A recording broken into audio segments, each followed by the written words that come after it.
narasumber saya yaitu Bang Agus dan Kak Nisa, yaitu pendiri Nisa Bakery. Baiklah Bang dan Kak, izin saya mewawancarai. Langsung saja. Di sini saya ingin bertanya, bagaimana sih sejarah berdirinya Nisa Bakery? Ya. Oke, terima kasih Kak Nadia ya. Udah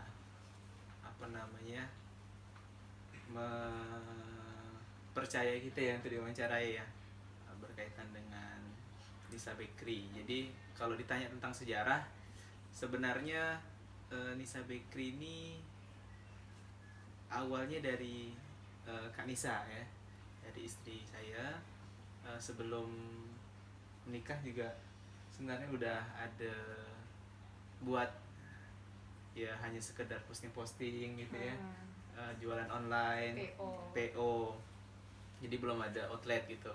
Jadi akhirnya singkat cerita setelah menikah ya, kemudian kita berdiskusi begitu ya, kira-kira bagaimana untuk mengembangkan Nisa Bakery ini. Akhirnya kita buat, kita cari lokasi tempat, kita buka lah salah satu outlet di Kota Baru, Nisa Bakery. Jadi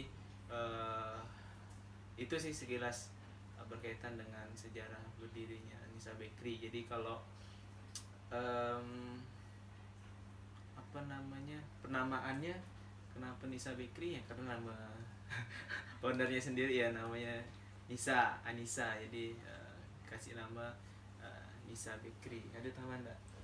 Ya, kalau misalnya untuk outletnya sendiri itu berdiri setelah nikah ya, tahun 2023.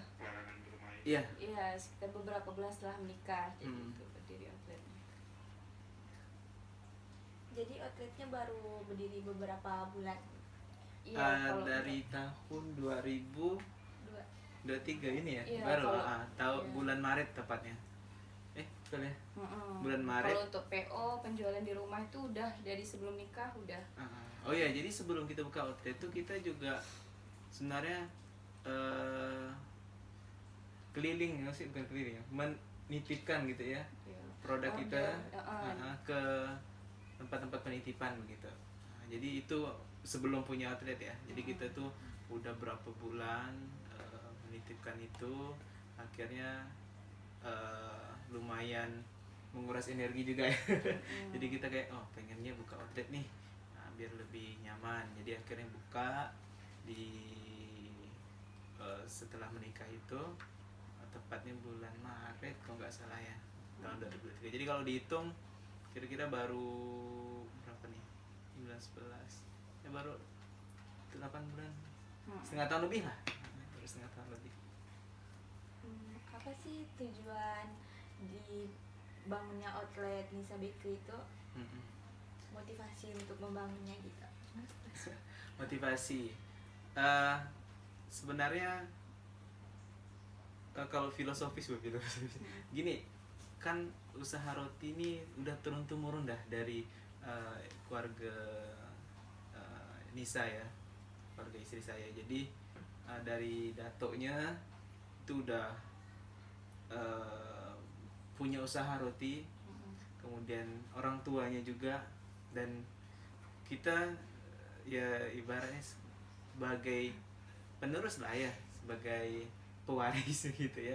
Agar ini ndak putus ya, kita coba gitu untuk mendirikan outlet-outlet yang udah dijalankan juga sebenarnya oleh orang tua dan juga datuk kita gitu. Agar itu terus walaupun kita sebenarnya juga punya kerja utama gitu ya, punya kerjaan utama, tapi untuk ini sementara sampai saat ini masih sampingan. Masih sampingan. Jadi masih dalam tujuan untuk itu, dan tentu untuk menambah pemasukan gitu ya. Yang namanya anak muda sekarang harus punya usaha sih, karena orang sekarang tuh pengen sekali ya punya usaha Mm-mm. dan bingung usaha apa kira-kira yang mau dilakukan. Nah kita udah ada nih, udah tahu cara buatnya macam mana, produknya mau buat macam mana, tinggal kita jalankan ya. Makanya kita punya dasar itu sehingga untuk meneruskan roti ini yang Nisa Bakery jadi lebih mudah lagi gitu. Itu mana? Itu sih. Dari pembangunan outlet itu modalnya sendiri atau ada kerjasama dengan orang lain gitu? Kalau kerjasama tidak, kita sendiri ya, eh, pakai tanpa ada kerjasama dengan orang lain. Tapi modal pertamanya itu kita ndak mudah juga gitu ya. Kita juga ya istilahnya minjam lah ya sana sini untuk beli gerobaknya, modal apa produknya, bahan baku utamanya, kemudian secara apa namanya secara keseluruhan lah ya, spanduk dan segala macamnya itu kan perlu modal yang cukup besar, modal pertama ya. Jadi kita beranikan diri sehingga terkumpul modal itu, tapi kita berusaha untuk sendiri dulu tanpa ada kerjasama dengan pihak yang lain begitu. Karena kan Nisa Bakery ini sampingan gitu ya. Ya. Berarti yang jaga outletnya itu ada karyawan gitu ya? Iya, ini belajar dulu. Ya, kita jadi untuk jaga outletnya atau toko itu kita punya 2 karyawan. Jadi 2 karyawan itu bagi shiftnya, yang shift pagi sampai siang sampai malam. Jadi kita punya 2 karyawan di sana. Itu sistem penggajiannya gimana? Dari keuntungannya atau gimana?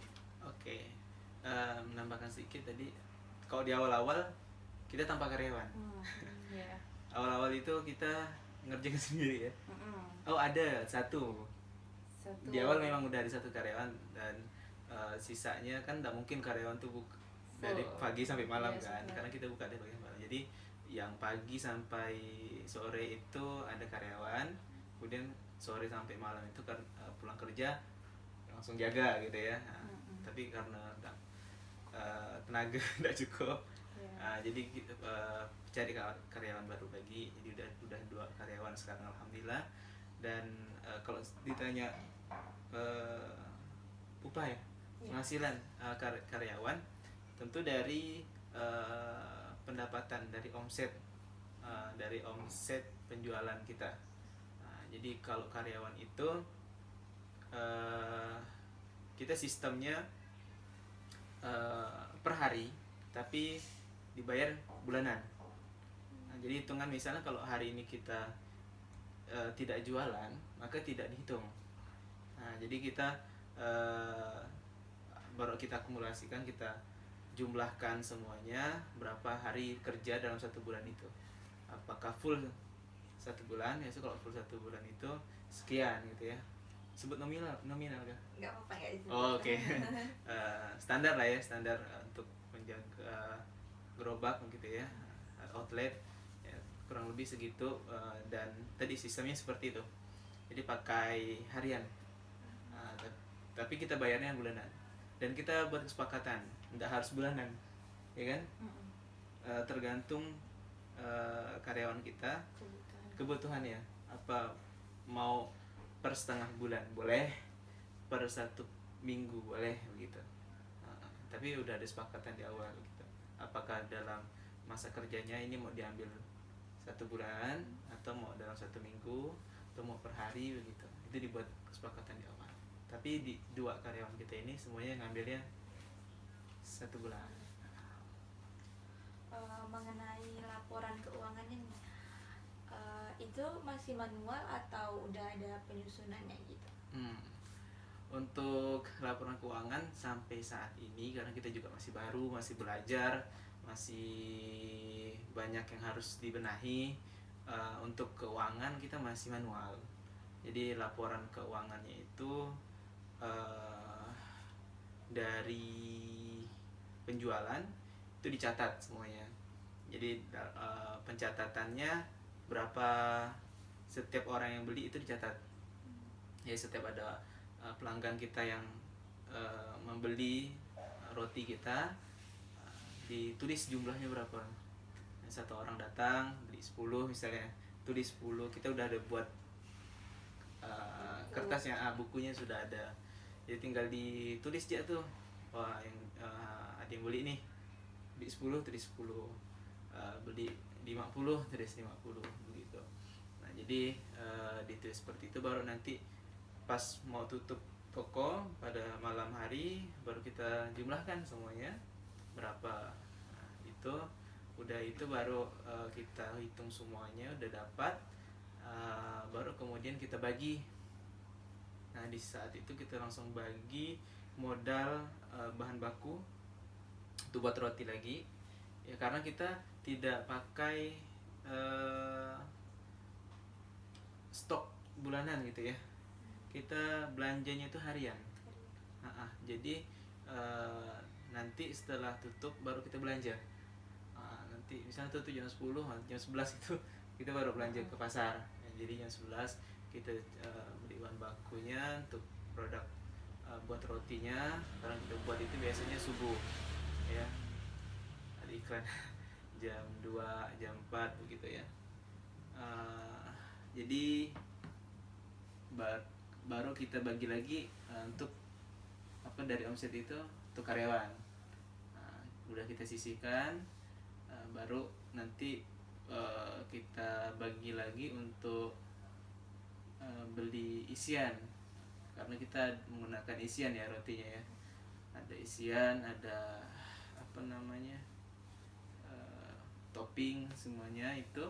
Nah itu belanjanya di pagi kita sisihkan, baru kita bisa dapatkan laba, dapat keuntungan, baru kita pisahkan di situ. Nah, dan masih berubah-ubah gitu ya. Itu biasanya yang paling sering kita pakai kayak gitu. Pernah kita coba pakai sistem 70-30. Jadi 30 itu keuntungan, 70 itu modal.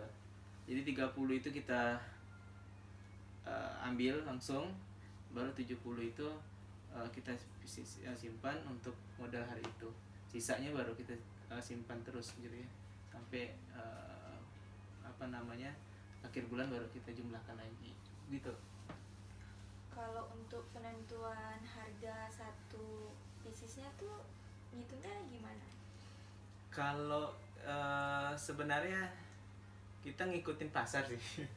Jadi ngikutin beberapa outlet yang sama, produk yang dijual ya kita ikutin. Mereka jual 1000 ya kita standarnya ya kita jual juga dengan harga yang demikian, dan kita pakai subsidi silang lah istilahnya. Jadi isian tuh ada yang harganya mahal, ada yang harga yang murah gitu ya. Jadi kita yang murah itu menutupi yang mahal ya, begitulah kira-kira. Jadi oke, subsidi silang. Jadi harga penentuannya tidak sampai rinci sekali ya. Kita hitung untuk isian ini kira-kira modalnya berapa segala macam, tidak. Jadi kita hanya batasi saja, misalnya untuk isian itu maksimal belanjanya itu paling di angka 100-150 gitu ya. Kalau lewat dari itu isiannya kita kosongkan hari itu, untuk mungkin besoknya baru kita belanjakan lagi gitu. Jadi ada standarnya. Kalau boleh tahu nih, apa sih kendala dalam membuat laporan keuangan gitu? Karena kan masih sistem manual gitu. Kendala buat laporan keuangan memang jadi problem para pengusaha, bukan pengusaha sih, maksudnya yang buka usaha ya, dalam membuat laporan keuangan. Kita itu kesulitan buat laporan keuangan ya, terkadang tercampur ya uang pribadi dengan uang usaha, sehingga ini hari ini nih untung berapa, kita mendapat kesulitan untuk mencatatnya. Kemudian terkadang juga ada karena kita bukan yang apa namanya, biasanya yang belanja itu tidak satu orang, terkadang karyawan kita juga belanja gitu. Jadi apa namanya, terkadang lupa ada bonnya lah. Jadi kita apa namanya, untuk mencatatnya agak kesulitan di situ itu sih. Dan sulit konsisten sih. Udah pernah coba nih buat pembukuan gitu ya, pemasukan pengeluaran gitu, tapi mentok di tanggal belum sampai tanggal belasan udah malas gitu ya untuk catatnya lagi. Udahlah, tinggal dihitung aja berapa semuanya, udah selesai gitu. Begitu sih kendalanya. Baik, terima kasih karena sudah mau diwawancarai. Mungkin hanya itu yang saya tanyakan, kurang lebihnya mohon maaf. Oke, sama-sama.